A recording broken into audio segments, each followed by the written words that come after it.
Welcome to the One NFP Financials and Financials Lite training in purchase invoices.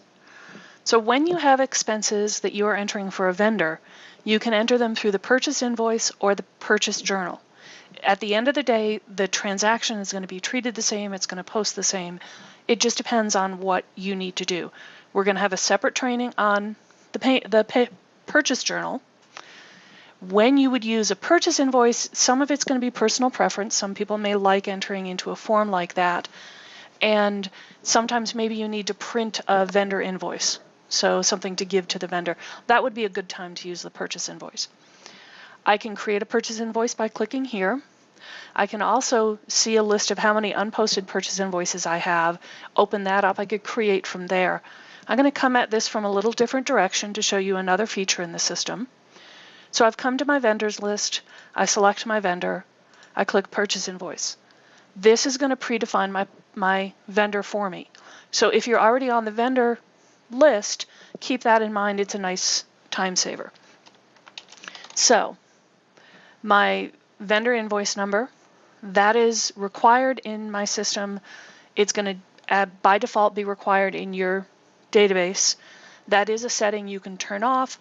Most clients like to have that. It posts to the ledger, so then it's something you can search on.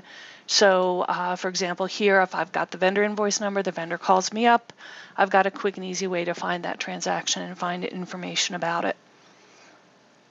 So the lines of the invoice, you can have as many as you want. I'm going to just do one for training. You can create a fixed asset from the purchase invoice form. I'm not going to cover that here. We're going to cover that in another training. So I click GL account. My lookup, I have filters here. I'm going to go ahead and filter. I know I have an account for fees, and I'm going to use my asterisk for wildcard. And I've got 3 accounts. So let's go ahead and select consulting fees. My dimension speed key saves me some keystrokes when it's a commonly used combination. Just a tip, you're not going to want to create a dimension speed key for every one of your combinations because that's not going to save you time. In general, just pick the ones that you use frequently. So let's say 199. I'm going to pick a line allocation. We will have a separate training on line allocations, but I want to go ahead and show you that. And if this were liable under 1099, if I had to report this as 1099 information, I would click that. So I'm going to click Preview Distributions. This is something you should get into the habit of doing. Every time you have a transaction before you post, it's just a really good idea to review how it's going to post. So here you can see my invoice.